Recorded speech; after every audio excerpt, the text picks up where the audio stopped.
This is part two of my $2,000 SL500 rebuild.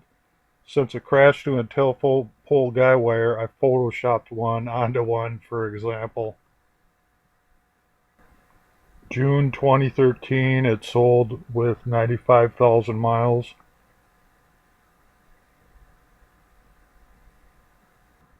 The car was always a Florida car. The owner had brought it up to New York during the summer and would bring it back down to Florida for the winter. In 2014, another guy bought it, who later crashed it into the guy wire.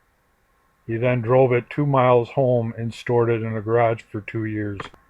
He was offered $6,000 by a mechanic in Miami and later put it on eBay for $5,200. It was bid up to $3,550 and was not sold. It had 105,000 miles at that time. This is the left side. You can see the front bumpers hanging. It hasn't been running. The suspension's all sagging. The hood's smashed in.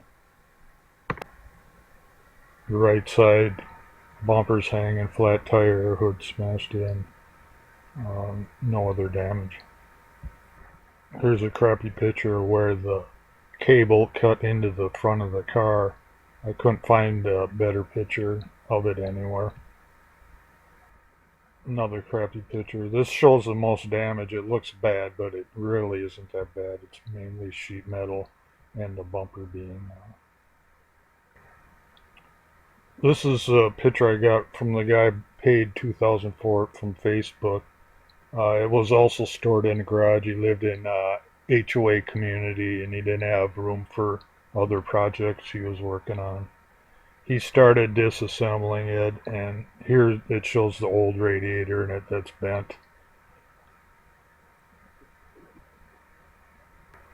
This is with the new radiator, and you can see he started tagging the wiring connectors, labeling all of them.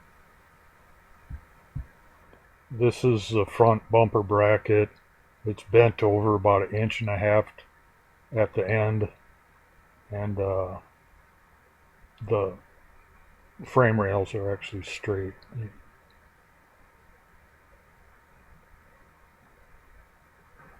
I cut this picture out of the one with the new radiator in it. You can see at the end it's bent over pretty far.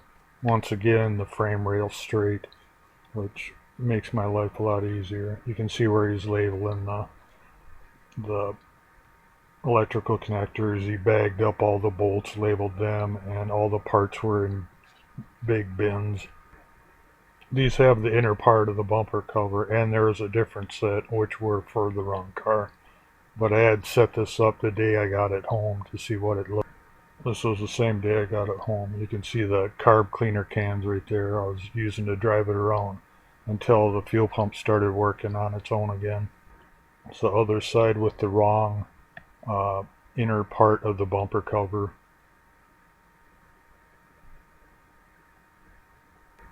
It's a broken out piece of the condenser, and the black rubber hose has a slice into it from the pulley grinding on it. This shows where they looped around the power steering in that steel tube that's bent in a crappy U, but it worked so it didn't leak fluid.